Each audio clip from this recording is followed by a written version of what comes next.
Abrimos essa edição te desejando uma boa noite nesta sexta-feira, dia 1º de agosto, e dizendo que o Supremo Tribunal Federal retomou os trabalhos nesta sexta-feira, já com resposta do ministro Alexandre de Moraes sobre as sanções aplicadas pelo presidente dos Estados Unidos, Donald Trump. Janaína Camelo chega ao vivo para falar como foi a reação do magistrado, né, Janaína? Muito boa noite. Muito boa noite, Evandro, para você, para todos que estão nos assistindo. Pois é, Moraes disse o quê ali nessa sessão hoje, né, de retomada dos trabalhos do STF? Que se a intenção dos Estados Unidos com essas ações, penalidades contra ele, sanções econômicas em relação ao tarifaço, se a intenção disso era mudar algo no processo ali, nos processos que correm no STF contra acusados na tentativa de golpe, que inclui o ex-presidente Jair Bolsonaro, se a intenção é essa, isso não vai acontecer, porque ele disse que vai apenas ignorar essas ações por parte dos Estados Unidos e vai dar o seguimento a esses processos. E ele, inclusive, destacou que que se trata ali de ações penais, são 4 ações penais, né, ao todo ali, com 29 réus, e que essas ações penais são todos processos públicos, né, inclusive há transmissões ao vivo ali dos interrogatórios dos réus, aconteceu tudo ao vivo nos canais da TV Justiça, os depoimentos também das testemunhas não foi totalmente sigiloso, porque a imprensa teve acesso, isso tudo para que a população possa ali saber o que realmente está acontecendo com relação a esse julgamento, os posicionamentos das defesas, o posicionamento da acusação, enfim. A gente vai ouvir o que o ministro falou sobre essa questão agora. As ações prosseguirão. O rito processual do Supremo Tribunal Federal não se adiantará, não se atrasará.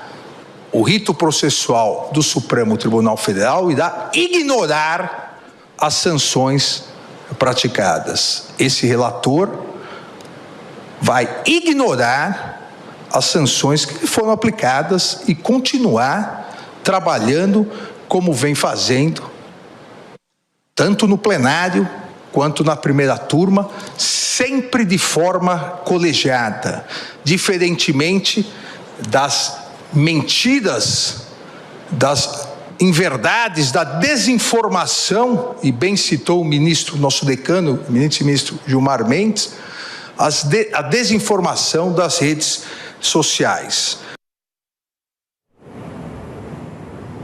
Pois é, o ministro, ele fez um longo discurso, viu, Evandro? Em vários momentos ali, ele atacou fortemente ali aqueles que têm se colocado contra esses processos no STF. Teve um determinado momento em que ele disse assim, chamou de tirânico arquivamento para beneficiar pessoas que se acham acima da lei. Esse arquivamento que é o que pedem algumas pessoas que são contra esses processos no STF. Ele disse que a intenção daqueles que têm atuado contra esse processo da tentativa de golpe não vai dar certo, não vai valer. A gente vai ouvir mais um trecho da declaração do ministro Alexandre de Moraes de hoje. A finalidade de substituir o devido processo legal com a ampla participação do Ministério Público, repito, de 96 advogados constituídos, com acompanhamento da mídia, com acompanhamento da sociedade, substituir o devido processo legal, a análise justa e imparcial das denúncias oferecidas, substituir por um tirânico arquivamento para beneficiar determinadas pessoas que se acham acima da Constituição, acima da lei, acima das instituições.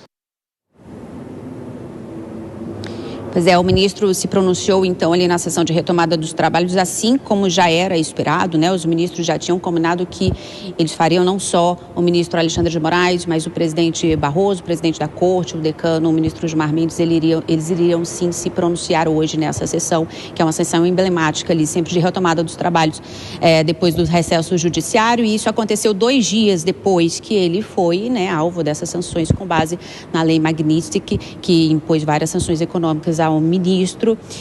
Agora, ontem, só relembrando que ele esteve com o presidente Lula, né, com outros 5 ministros do STF, para tentar ali discutir, na verdade, uma estratégia junto com a AGU. A AGU, o governo, apresentou ao ministro, se disse ele disposto a adotar algumas medidas ali cabíveis contra essas sanções, mas o ministro Alexandre de Moraes disse que não precisa o governo federal tomar partido dele nessa questão toda, até porque se tomasse partido seria reconhecer que essa lei teria validade aqui no Brasil. Evandro. Tá certo, Janaína, muito obrigado pelas suas informações, ao vivo, direto de Brasília. Daqui a pouquinho a gente volta a conversar sobre a fala, também repercussão dos outros ministros. Mas agora a conversa é com os nossos analistas, a Dora Kramer e também o Cristiano Vilela, que estão ao vivo aqui, ligadaços nesses discursos, destacando os diferentes pontos, então, dessa reabertura dos trabalhos no Supremo Tribunal Federal. Começo pela Dora, falando, né, sobre essa repercussão toda em relação às diferentes falas do ministro Alexandre de Moraes. O que mais você, assim, chamou a atenção na sua análise? Dora, boa noite. Boa noite, David. Boa noite, Cristiano, Vilela. Boa noite a todos.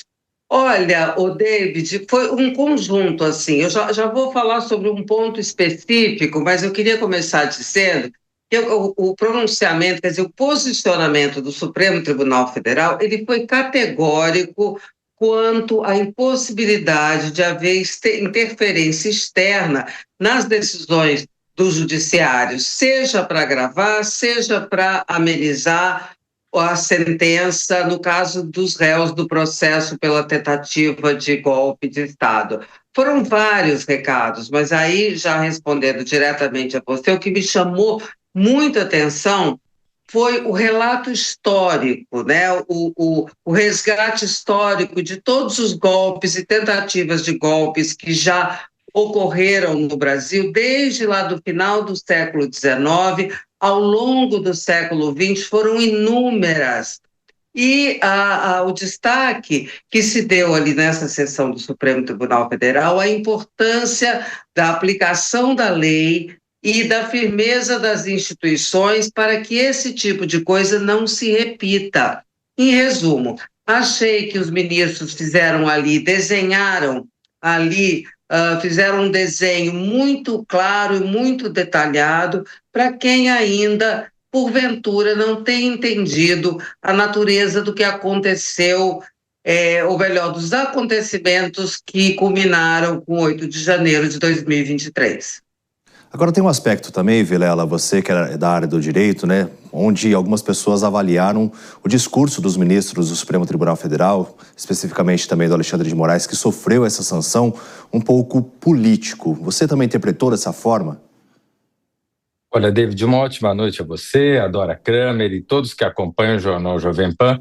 Eu vejo que é um caso sui generis, é um caso único. É a primeira vez na história que temos essa aplicação de uma legislação focada em crimes de guerra, focada no tráfico internacional, sendo aplicada a um magistrado, a um presidente de corte constitucional de um determinado país, de um país democrático, enfim. Então, de fato, existe ali uma série de novidades nesse sentido. É natural que, num momento como esse, acabe-se muitas vezes extrapolando um pouco nas suas falas, nas suas considerações, coisa que dentro de um certo limite pode ser reconhecido como algo normal até certo ponto.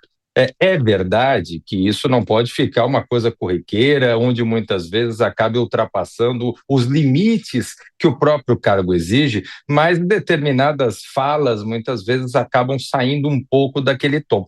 O que eu vejo de aspecto positivo, por exemplo, é na fala do ministro, quando se coloca que ele não vai brigar para que o Brasil, ou não vai apoiar, ou pediu para que o Estado brasileiro não tome atitudes do ponto de vista judicial, junto à justiça americana, por exemplo. Ele não quer alimentar essa guerra, o que eu vejo que é bastante profícuo, o que eu vejo que é bastante produtivo para o Brasil nesse sentido. Quanto menos gasolina se colocar nessa fervura, é melhor para o Brasil, para o país, para os nossos interesses, os interesses do setor produtivo, do trabalhador, da população brasileira. É mais interessante que essa discussão ela se dê no aspecto econômico, porque no aspecto econômico se negocia.